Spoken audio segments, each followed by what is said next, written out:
Today we have two guests from California State Parks, Brad Cray and Daniel Williford.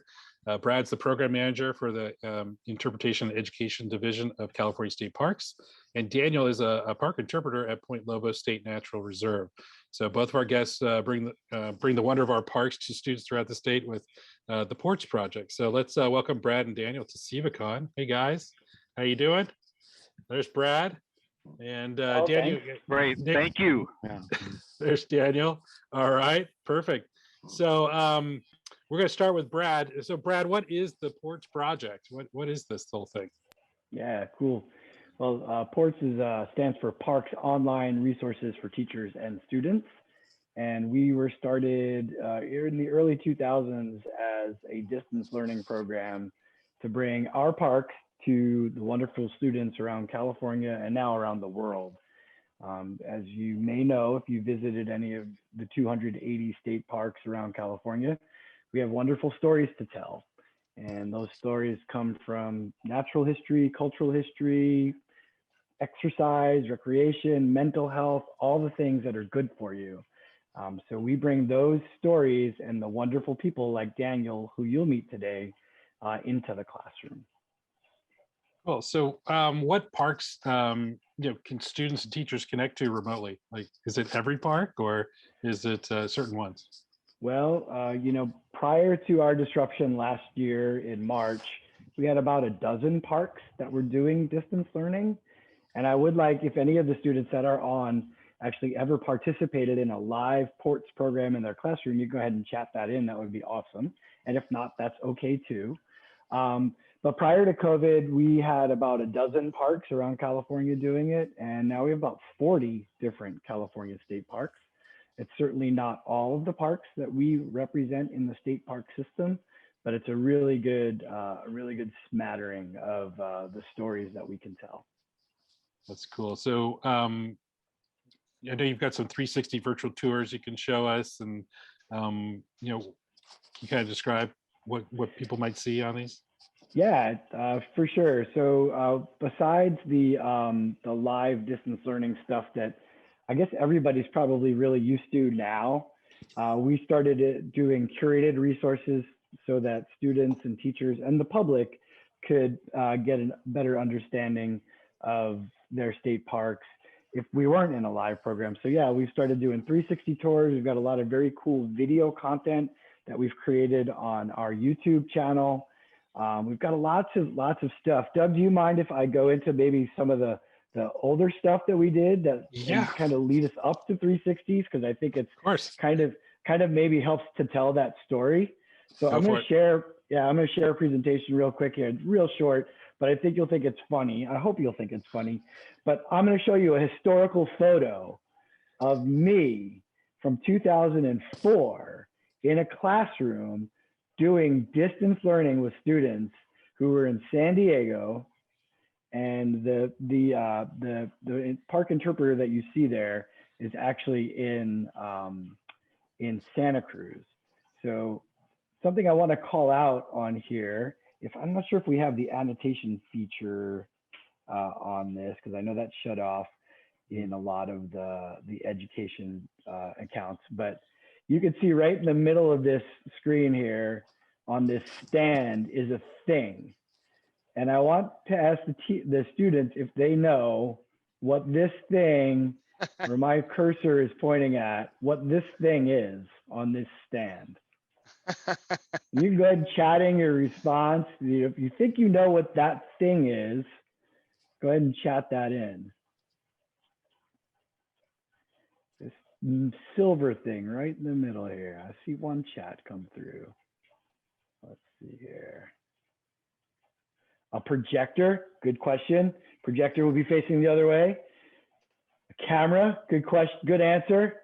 But what kind of camera? Well, all right, I'm gonna give it up for you guys. What you're seeing there is this. This is actually what it used to take to do video conferencing. So you actually had to have a camera, which is the big thing with the lens on it. You had a subwoofer, the big square thing. You had a microphone that actually had a wire to it. It wasn't wireless like my AirPods are.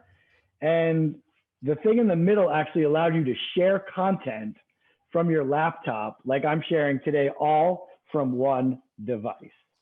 So it's kind of weird to think that 20 years ago, we were video conferencing with really expensive, big equipment that was complicated. I don't even want to show you the back end of that with all the wires that you had to plug in, and Wi-Fi didn't really do the trick. So you actually had to plug into the network, and you actually had to dial somebody's IP address to get connected to them.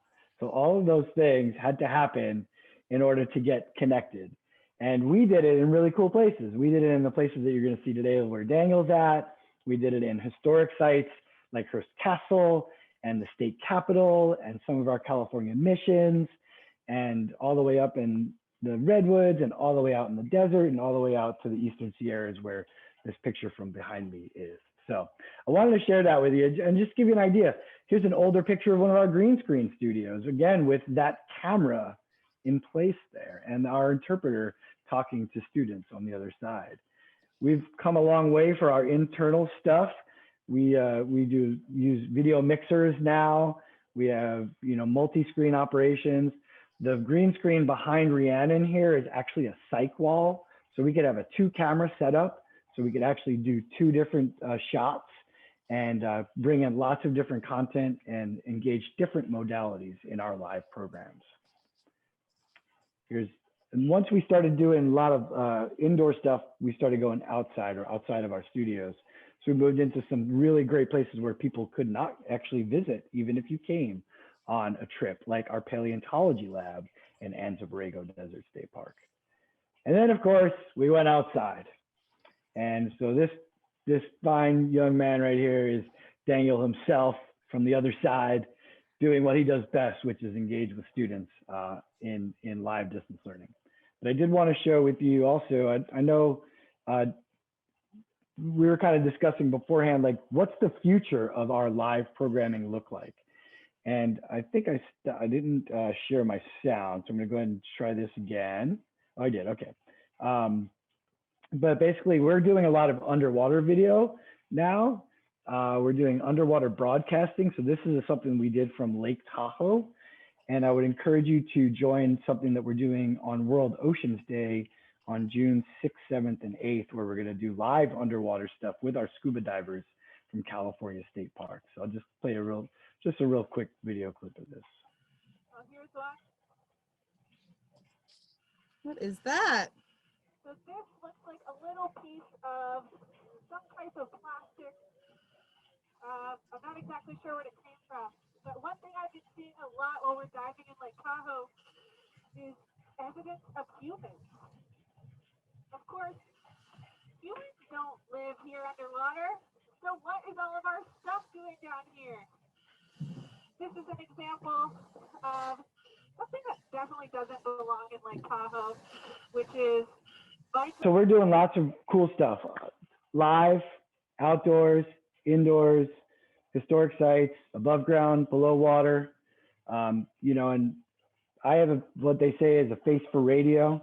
So I'm going to throw it over to Daniel, who's our star of the show, who actually does a lot of our outdoor programs. And he's going to tell you a little bit about what he does where he is, and maybe he'll show you a little bit about the equipment that he uses. And we'd love to answer any questions you might have about the work that we've been doing on this project. That's great. Actually, can I interrupt real quick? Does anyone have any questions for Brad at all? We got anything in there? I don't see anything in the chat Nothing yet. in the chat yet. Feel free, if you guys have questions, go ahead and send them in the chat, and then we'll be sure to stop and answer them for you. Okay. All right, Daniel. So how did you become a park interpreter? All right. Well, hi, everybody. My name is Daniel Williford, and I'm a state park interpreter here at Point Lobos State Natural Reserve. We're located just south of the town of Monterey and the town of Carmel on the central coast of California. And how I got so lucky to be at a place like this. Of course, it's a circuitous route, but I'll boil it all down. I was always the kind of student and kid that loved to be outside, loved to learn, and love to share what I just learned. That's kind of, describes me to a T right there. College, you can imagine. Students, I was somebody who was an okay student throughout high school and everything, but when I got to college, bam, straight A's. I couldn't believe it. I was so engaged with what was going on. I was learning all kinds of stuff. I started out as an architect major, but within the first year, found botany and education. So those were my focuses when I went through college, was studying plant life and techniques on how to share about it, education. So I graduated from Sonoma State University, and then I got my teaching credential and spent a few years in the high school classroom. Prior to that, though, I had got a taste of state parks. In between getting my teaching credential and going into the classroom, I worked as a summer seasonal interpreter at Hendy Woods State Park, an old growth redwood park on the Navarro River in Mendocino County. And oh my goodness, it changed my life. I did a little bit of environmental ed, like sixth grade camp and things like that. But really working at state parks kind of put me on this path. I did a few years, like I said, as a high school biology and botany teacher, and then went back into state parks and have been with state parks, 20 years, it's been a while. And here I am to stay at one of the state parks of them all. In fact, I'm just going to go and say it. Point Lobos State Natural Reserve is my favorite park. It was always a goal of mine to be able to work at a park like this. And about 5 years ago, a position came up, our brand new position, which is the program that Brad's been talking about, our distance learning program, using video conferencing to go into classrooms in California, the United States, and the world. And so, all right, so that's how I became an interpreter, is by using my, my skills, my characteristics, and kind of sharpening them in college. And I'll have to say, California State Parks really helped me along the way. I had some rangers that I worked with that put me on this path. They're like, well, Daniel, are you on the interpreter list? As a seasonal, we don't know about the interpreter list, but that's how you get hired, And so two rangers in particular really made sure that I was on that list, and that I had a future with California State Parks. So I give that back all the time now. When I see somebody who I know has got the interp chops to go further, I help them along the way. So it was people who helped me that got me here, really. So I wanted to say, shout out to them. That's great. So can you kind of walk us through a day in the life there at Point Lobos, and what sorts of things are there?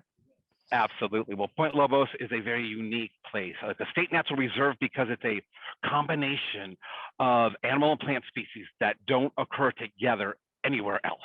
So that's why Point Lobos is the crown jewel of the state park system, or the greatest meeting of land and ocean, as it's been called. So we've got this incredible kelp forest right out here, which surrounds our park on three sides. We're a point, a peninsula that comes out. It's been protected for a long time, so the life is rich and robust, and that's where most of my programs take place, is out on top of that kelp forest. And I'll share with you in just a moment what we use to do that. But sometimes we can't get out there, and so we have a program on land, a terrestrial program too, where we learn a little bit more about our kelp forest and our marine protected areas, but we also learn a little bit more about the terrestrial forest right here, the Monterey cypress and Monterey pine forest. Now, the Monterey cypress is a very unique conifer, only growing naturally right here at Point Lobos and across the bay at a place called Pebble Beach. If there's any golfers in the group, you may recognize that name of a place. But so we have a lot of unique things that happen here. Our wildflower blooms are off the charts. And so I get a chance actually to use my botany skills in something that I created during the beginning of the pandemic. It's a botany blast. And so I film 1 to 2 minutes about the wildflowers or the shrubs or the trees here and post it on social media, just, to enlighten people to what's here, how to identify it, and also, rules about, not picking and things like that. Not only do I do live content, I do a lot of digital content, that Brad was talking about as well, as we build our digital library up online for educators or people who are interested to access it and become more, connected and educated about our state parks and these awesome places that we've got. So a day in the life, it depends. I've kind of scheduled it so on Tuesdays, Wednesdays, and Thursdays, I'm doing our ports programs. I'm going into classrooms live, sharing about our kelp forest, our marine protected areas, and really what we do here to make sure that this place is protected. So students get a chance to go on a virtual kayak ride or a virtual hike, and we learn about this place, what makes it so very special. We learn about the history of this place too, that led to its protection. We've got some superstar species that are here, the sea otter, whales, and the abalone. In fact, come with me right on over here and let me show you something. These animals here help define our reserve. So a big part of my program is educating about them. Now, it's not very often that we get to see otters up close. They're kind of timid, and justifiably so. They had a rough past with humans. So we talk about the otter and its, how it's hunted for its fur. We also transition to whales and the roles that whales have played here. And then I mentioned abalone. And some of you may know exactly what I'm talking about, and some of you may be like, well, what in the world is that guy talking about? Abalone? Well, let me show you right here. It is a mollusk, a single-shelled animal that eats the kelp and is eaten by the otter, among other things. Other things do eat the abalone. It's a flattened sea snail. And so we talk about this and its role here too. And so that's happening 3 days a week, empowering students to know more about our state parks and let them know that they're stewards of this incredible planet that we're on. It's more than just a state park thing. It's a global, kind of universal awareness of what's out there. Fridays and Mondays are meetings or trainings. We have a very incredible volunteer corps here. So I do a lot of interpretation with them, giving them what they need to work with school groups, to work with the general public. We formed a climate change interpreting group here to kind of empower docents to talk about climate change with our visitors here. We do all kinds of other things too. So gosh, I'm the park storyteller and educator, so I've got my fingers involved in a lot of things here. But the core of my job, the core of my position, is presenting ports programs to students, throughout the world. And it's super fun. That's great. Awesome. Do we have any questions at all right now? Yeah, if you guys have any questions, please put them in the chat. I know, Doug, we had a couple questions come in earlier. Yeah. So I can go ahead and read off some of those if you'd like. Yeah, let's do that. Yeah. All right, so we got. Would you like me to share some of the technology that I use, or should we wait a little bit? Yes, all right. absolutely. Yeah, let's jump into that. Let's do that. Yes. All right, excellent. All right, so what I'm coming to you on today, right now, I've got a tripod right here, and I'm using my iPhone 8. I've used a lot of things, and I find that the iPhone gives me what I want. It's the clearest picture of the things that I have. I can zoom in, I can zoom out. The downfall is that I don't get a big picture of the group that I'm seeing. So I've accommodated for that, and I have a very vivid mind, and I can see people there, so I just pretend that they're all there a lot of times. This with a small group, I can slide back and forth and it's not a big deal. But if I have a big group, I won't see most of them. And I work, side by side with the teacher who helps, doing kind of what Nick's doing, navigate questions and help kind of move things along as well. So it's a collaboration between me and the teacher that, so we have a land program, we have an ocean program. Check it out, everyone. That is the Kelp Kayak before your very eyes. 13.1 feet of stealth incredibleness that we take out into the water and connect live with that iPad mini tablet right there. It's got a water, well, I won't say proof, a water resistant case around it. It is screwed in to this casing right here, but we can also switch this around and magnetize it as well. We have a part for that too. I find that that knocks over very easy. This doesn't.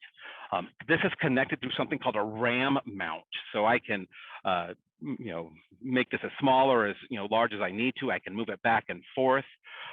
Easy access to pop this tablet off to show things up close in the kelp forest. We don't go underwater with this because the connection cuts out. So as what Brad was talking about, is that's our next level, is going underwater easier live. So this is what happens with our aquatic program, and then that's our setup for our land program, our terrestrial program, a tripod, iPad mini with what we call an iographer, a plastic case that it can, be able to disengage this and hold this and be able to move around without the tripod there.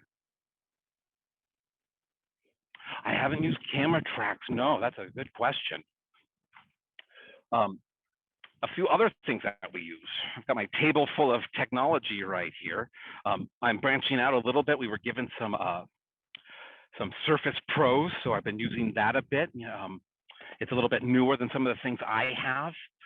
So the Surface Pro, the thing with this is I don't have quite the setup to have it be attached safely onto the kayak. So it's a little bit of a, uh-oh, please, nothing bump into me or that's going over. So Surface Pro, we backup batteries. Sometimes I'm doing 3-4 programs out there. I could run out of a battery. So I've got these backups.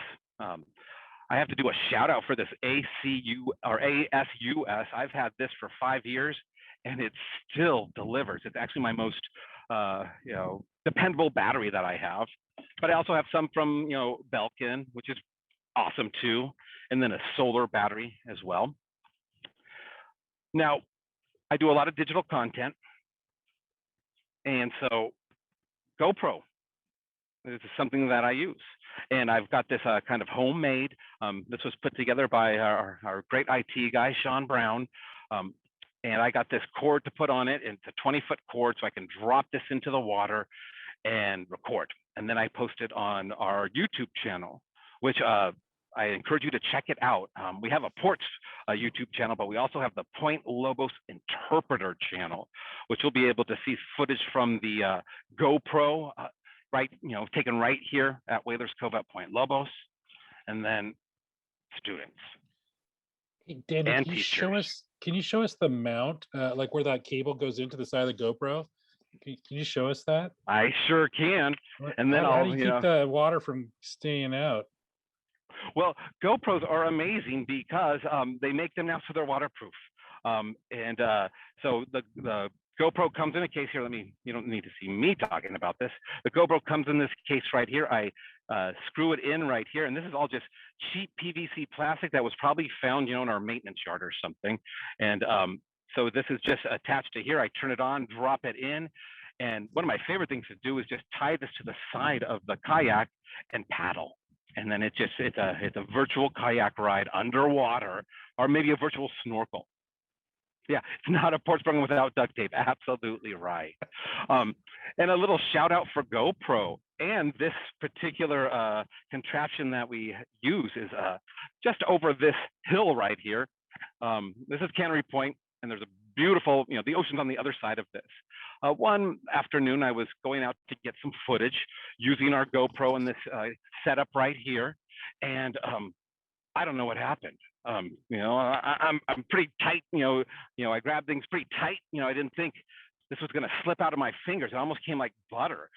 Just all of a sudden, I wasn't holding it anymore, and I could see this float down to the bottom of the ocean. Probably about 30 feet down, and this bright yellow just was like screaming at me, Daniel, you've lost your camera. You've littered in a reserve.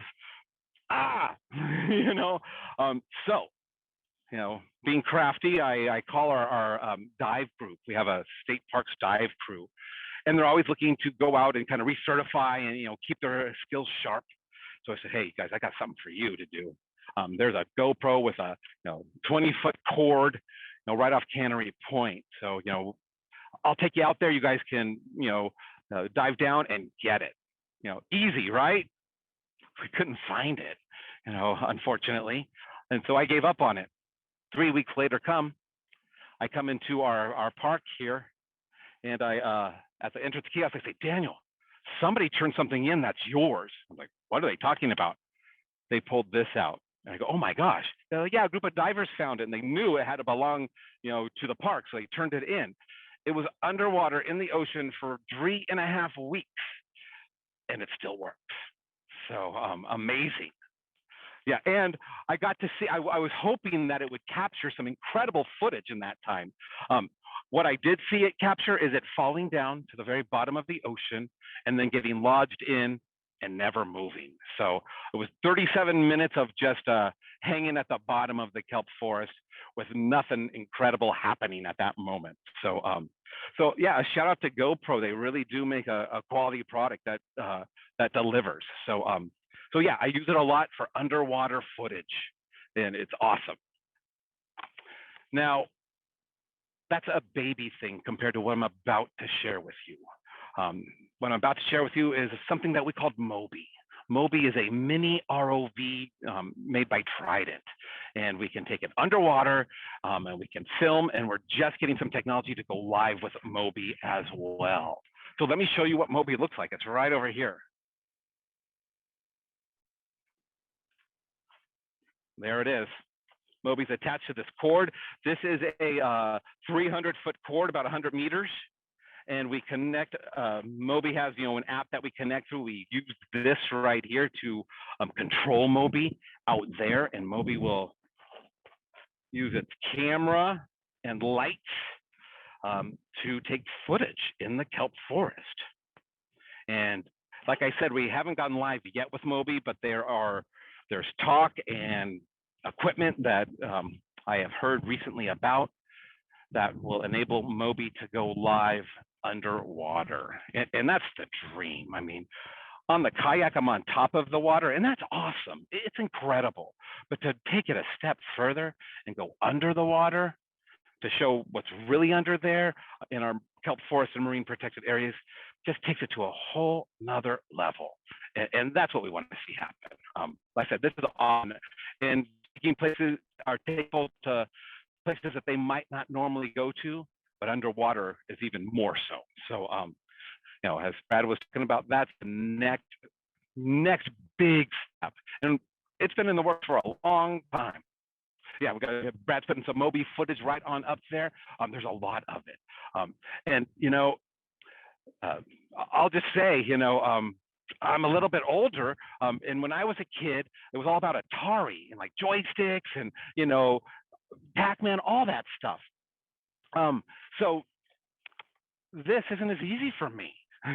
I've learned and I can do it, but if it was a joystick, dang, I could have had it. I would have mastered it a lot faster. So when people say, oh, they're tech savvy, they're right.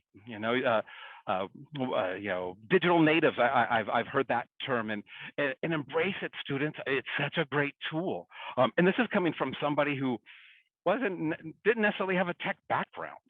I had the interp background and the education background, but knew how to use tools. So I learned how to do all of this by my job.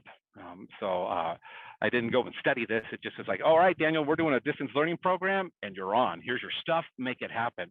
And it wasn't heartless by any means. It was super supportive, but that's what we did. We took all these tools to deliver our message out even broader. And so these are the things that we use. I try to keep it simple, a tablet. Oh, and then this, a Bluetooth.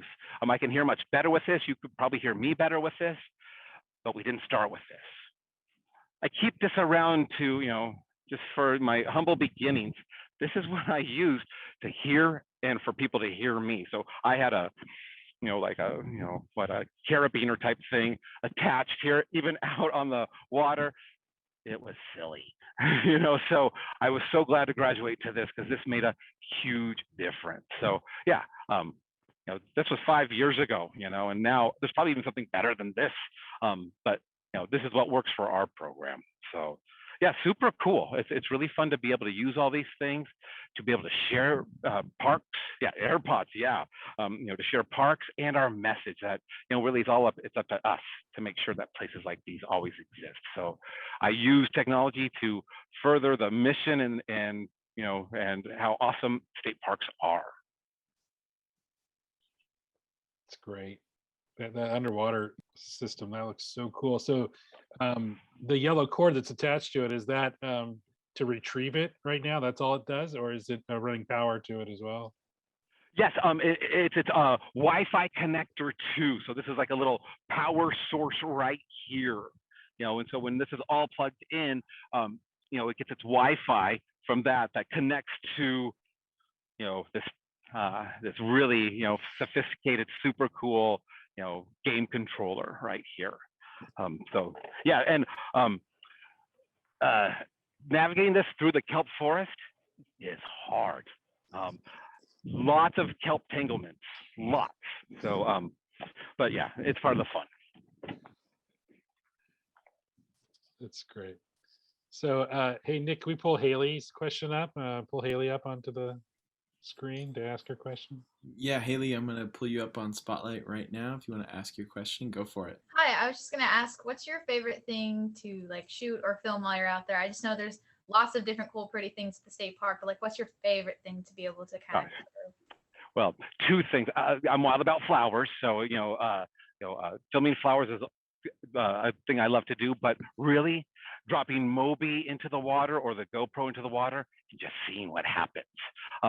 With Moby, I can kind of see what's going on. I've got this kind of shadow thing right here, and the visibility is pretty good. But with the GoPro, I just drop it in and then I check it out later. So yeah, underwater stuff always excites me because you just never know. Awesome. And we had a question come in earlier from Arya at Sunrise Elementary School, and they're asking, how much do you enjoy your job being in nature? Oh man, I love it.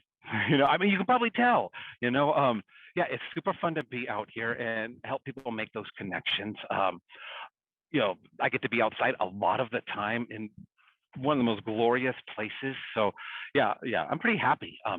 However, there's a flip side. This season alone, I've probably gotten 7 ticks, little, arachnids that go in and bite you. They find the weirdest places on my body and they bite me. So, it's not all glamour, but it's worth it. It's super fun. And I really can't imagine having done anything else. This is really something that I've learned about is right livelihood. When you do something that you truly enjoy, sure, it's work, but it becomes less so if you're righteously enjoying what you're doing. So right livelihood is something to keep in mind, students, as you figure your own way in life, and adults too. It's never too late, so. Awesome. And then we got another question here from Layla at Taylor Street Elementary School.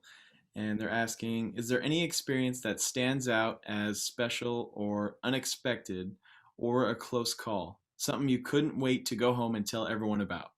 Oh gosh. Yeah, well, a lot of that happens every day, but there's some things that are just a little bit, more, unusual, I should say. Happened, I want to say it was like January 23rd, 2019. The day is etched in my brain. We were standing nearby where we're standing, and we see something huge, swimming into the cove right here. The animal comes up to the surface. We could see its gray skin and the barnacles all over it. It was a gray whale that came in here. And, it kind of went all the way, as far as it could, and then turned around, went underneath the water, and we never saw it again. But it was amazing to be so close to the gray whale that when it exhaled, we smelt the stench. So it was awesome. So yeah, the gray whale sighting was something I couldn't wait to share it with a lot of people. Same thing, a green sea turtle came in here once, and that's something that we just don't ever see coming into the cove. So it's those unusual sightings, I think, that really are etched in my memory. And then close calls, absolutely. One of my first experiences out on the Kelp Kayak, there was a very curious young harbor seal, and the young harbor seal kept poking up, and it was like, wow, and during the class it's wonderful, it's a chance to talk about the harbor seal and talk about, there are rules about distance and things like that, so we can bring things up like that. And then right afterwards, I end the program, the time was up, that harbor seal is still kind of poking around, and then it just did it jumped up right on to the front of the boat right there. And it was a little chunker, but big enough to already have its teeth. So it was wasn't a newborn, but it was still a little bit young. And when it jumped on there, it made the kayak all move and everything. And I might have screamed a little bit. It kind of startled me. And it turned around and it opened up its mouth, full of those sharp carnivorous teeth. And so I yelled at it to go back into the water, and it just looked at me like a puppy who had done something wrong and went right back into the water. So that's my close call, and I'm glad it turned out that way. But it was amazing to be that close. But these animals have sharp teeth and they're unpredictable, so that's something to always keep in mind. But it was a big wow nonetheless. Awesome. Let's see, we got a question here from Mr. Harding is asking, if the water is salt water, do you have to clean your equipment afterwards? Absolutely, yeah. So what I do is all of this, I just it's on wheels right here. That's kind of how I move it around on land. So when I get out of the water, the ramp is right near where we're standing. And just over here at the bathrooms, there's a hose for me to use. So I clean everything. Yeah, salt water is, yeah, it's an enemy to all of this. So yeah, everything gets cleaned every time. So when you ask what I do, what's my day like? Well, when I do programs, that'll take up most of the day, because cleaning all the equipment, drying it, and when I'm doing that here, this is a parking lot. So everybody wants to ask questions too, which I'm happy to answer, but it just takes time. So. Awesome. And I know you had mentioned the ticks earlier. So Bennett from Sunrise Elementary is asking, have you ever gotten hurt in the park, and what was that like? Well, ticks are the main thing I would say, but since we're friends, I'll tell you some things that have happened as being a online or a long distance interpreter. Is sometimes you're holding your camera and you're walking along and you're doing something you shouldn't be doing. You're walking backwards, and you end up tripping. It's happened to me twice, live, in a classroom, with all the students watching. And yeah, it hurt. But the show went on, and I dealt with it later. But yeah, in two separate occasions, very far apart, that has happened. So watch where you're going. I mean, easy, right? But yeah, sometimes, yeah, I don't. Awesome. All right, I got one question here from Mark. Mark, I'm going to add you to the spotlight if you want to ask your question. Here we go. Oh, I was looking through all of your equipment and it's all nice, but I'm wondering if you guys use drones. We don't use aerial drones, only on a special occasion. But our underwater, this is considered a drone, an underwater drone, a mini ROV. But as far as drones up in the air, we found that has disrupted a lot of wildlife in the area. So for that to happen, it's more controlled to have a drone here. You seek a permit, and there has to be some valid reason for it. In fact, last week we had a drone here because we're putting together a video for the reserve, which, speaking of which, that's another thing I did is I filmed various staff members of our district for this big video project that we're doing related to our general plan, which is a planning document. So you can see that I do a lot of different things, but it usually has to do with filming and interpretation. The two go hand in hand, really, for me. Awesome.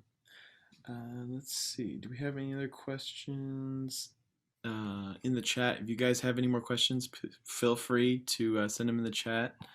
I'm looking back here. Let's see. Hey, Brad, those virtual things, were you able to get that working on your phone by chance, or is it?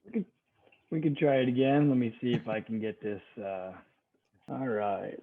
So we're actually now underwater in a 360 that we have.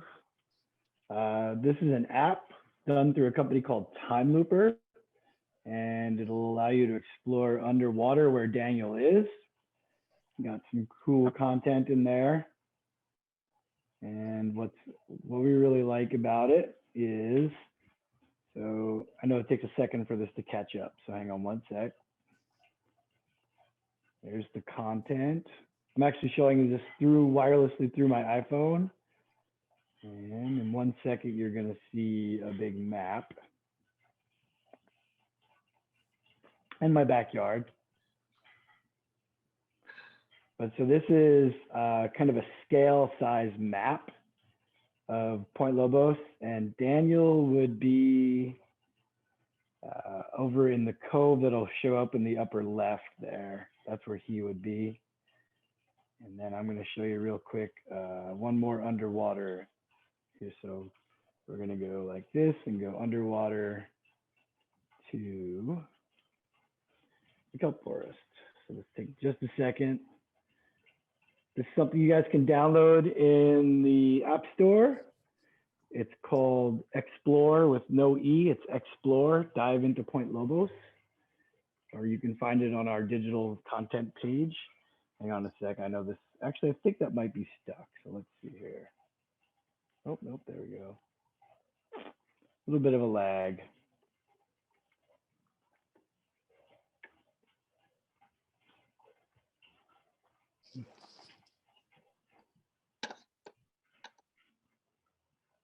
Take you underwater one more time. Got to get with Zoom and get them working on this a little bit better. Oh. We'll shut that down because I think it's taking a little Okay. too long. Yeah, we got some cool underwater stuff. I'm going to drop a link where you can find that that app in the chat. That's great. Well, you guys, thank you so much for connecting with us. We really appreciate you taking the time to share, you know, what the Porch Project's doing, and especially Point Lobos with us today, Daniel. That was really cool. So. All right. Well, come visit. Don't just settle for this digital wonderfulness. Come. That's great. Cool. Yeah, thanks for having us. We appreciate showing you guys what we're doing. Tell your teachers about it. Let them know that this is available for you guys to connect with. Bring them the 360s and the underwater stuff. I think they'd love that in the classroom. Show your classmates what we're doing. And then, yeah, we'd love to invite you to come out and participate in any programs that are happening around your area. Come and visit Daniel. And one day, come and shoot your own video and do your own stuff. And let's get connected on the cool projects that you guys can do. That's great. Awesome. Thank you, everyone. Really appreciate it.